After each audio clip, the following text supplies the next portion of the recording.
আপনারা নিশ্চয়ই সবাই জানেন, মানুষ অনেক দিন ধরেই ভেবেছে যদি ভিন্ন গ্রহে বসতি স্থাপন করা যায়। বিজ্ঞানীরা বলেছেন, ভিন্ন গ্রহ কেন? আমাদের অত্যন্ত কাছের উপগ্রহ চাঁদ সেটাই হতে পারতে আমাদের নতুন পৃথিবী। আজকে এই পর্বে আমরা জানব, চাঁদ যদি আমাদের নতুন পৃথিবী হয়, চাঁদে আমরা থাকবো কেমন করে, চ্যালেঞ্জেরই বা কি মুখোমুখি হতে হবে। 1969 সাল চাঁদে মানুষ প্রথম পা রেখেছিল। এরপর বহু বছর ধরে বিজ্ঞানীরা ভাবছেন, একদিন কি আমরা চাঁদে স্থায়ী বসবাস করতে পারবো? তাই একরাত স্বপ্ন নিয়ে নতুনভাবে চন্দ্র অভিযানে আপনাদের সবাইকে সাদর আমন্ত্রণ। প্রথমেই আমরা জানব, যদি আমরা চাঁদে থাকি আমাদের কি কি চ্যালেঞ্জের মুখোমুখি হতে হবে। চাঁদে থাকার সবচেয়ে বড় সমস্যা হলো, চাঁদে কোনো বায়ুমণ্ডলই নেই, অর্থাৎ অক্সিজেন নেই। তাই নিঃশ্বাস নেওয়ার জন্য অক্সিজেন আনতে হবে মাটির খনিজ থেকে, যেটা খুবই কষ্টদায়ক, শ্রমসাধ্য এবং চ্যালেঞ্জের তো বটেই। এছাড়াও চাঁদে অবিরাম ঘটে চলেছে টেম্পারেচারের ফ্লাকচুয়েশন। দিনে 127 ডিগ্রি সেন্টিগ্রেড, মানে বুঝতেই পাচ্ছেন প্রচণ্ড গরম, আর রাতে -173 ডিগ্রি সেন্টিগ্রেড, সেটাও আবার প্রচণ্ড ঠান্ডা। এছাড়াও আর যে সমস্যাগুলি আছে তা হলো চাঁদে ভয়ঙ্কর রকমের রেডিয়েশন।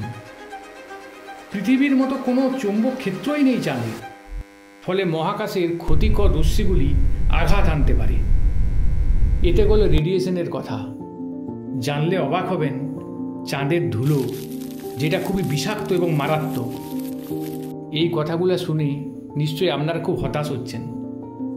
আশা ছাড়বেন না, কারণ বিজ্ঞানীরা অলরেডি এই সমস্যাগুলো সমাধানের কথাও ভেবেছেন। আসুন দেখে দেওয়া যাক এই সমস্যাগুলির সমাধান কি কি। প্রথমেই যেটা নিয়ে বলবো, হ্যাবিটেট বা বসবাসের ঘর। হ্যাঁ, চাঁদের গর্ত বা লাভা টিউবের ভিতরে বেস তৈরি করা যায়, যেটা স্বাভাবিকভাবে বিকিরণ ও তাপমাত্রা থেকে আপনাকে সুরক্ষা দেবে।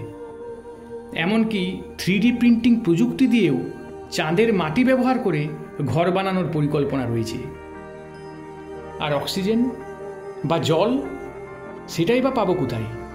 বিজ্ঞানীরা এরও সমাধান খুঁজে পেয়েছেন। চাঁদের মাটিতে অক্সিজেন আছে অক্সাইড আকারে, বিশেষ প্রযুক্তি দিয়ে যেটাকে বের করে আনা সম্ভব। আর উত্তর আর দক্ষিণ মেরুতে বরফের চাই, যেটা বিভিন্ন উপায়ে গলিয়ে সহজেই আমরা জল বার করতে পারি। এখন আপনারা বলবেন, বসবাসের জন্য তো ইলেকট্রিক দরকার হতে পারে, তা পাবো কোথায়? বিজ্ঞানীরা বলছেন, কেন, সৌরশক্তি তো সবচেয়ে বড় সমাধান। বিশেষ করে চাঁদের দক্ষিণ মেরুতে অনেক সময় সূর্যের আলো পাওয়া যায়। এত সব তো হলো, কিন্তু কিছু না খেয়ে বাঁচবে কি করে মানুষ? ভেবে দেখেছেন? তবে চিন্তা করবেন না, বিজ্ঞানীরা এটারও সমাধান খুঁজে বার করেছেন। স্পেস গ্রিন হাউসে উদ্ভিদ জন্মানো সম্ভব। গবেষণায় দেখা গেছে, চাঁদের মাটি প্রক্রিয়াজাত করে গাছ লাগানো সম্ভব হতে পারে। এখন প্রশ্ন আসছে যে এসব কবে সম্ভব হবে? আপনারা জানলে অবাক হবেন, নাসা 2025 সালের মধ্যেই মানুষকে চাঁদে পাঠাবে বলে ঠিক করেছে। তাদের লক্ষ্য দক্ষিণ মেরুতে বেস ক্যাম্প তৈরি করা। আর ইসরো, আমাদের গর্বের, সেও কিন্তু পিছিয়ে নেই। বিশেষজ্ঞরা বলছেন, আগামী কয়েক দশকের মধ্যেই ছোট ছোট চাঁদ কলোনি গড়ে উঠতে পারে, যেখানে বিজ্ঞানীরা দীর্ঘ সময় থাকতে পারবেন। চাঁদে বসবাস করা কিন্তু যতটা সহজ মনে করছেন, অতটা কিন্তু মোটেও সহজ নয়। কিন্তু মানুষ সবসময় অসম্ভবকে সম্ভব করার চেষ্টা করেছে। হয়তো একদিন আমরা পৃথিবীর আকাশের দিকে তাকিয়ে শুধু চাঁদ দেখব না, বরং বলবো, ওখানে আমার আত্মীয়, আমার বন্ধু, হয়তোবা আমি নিজেই থাকি।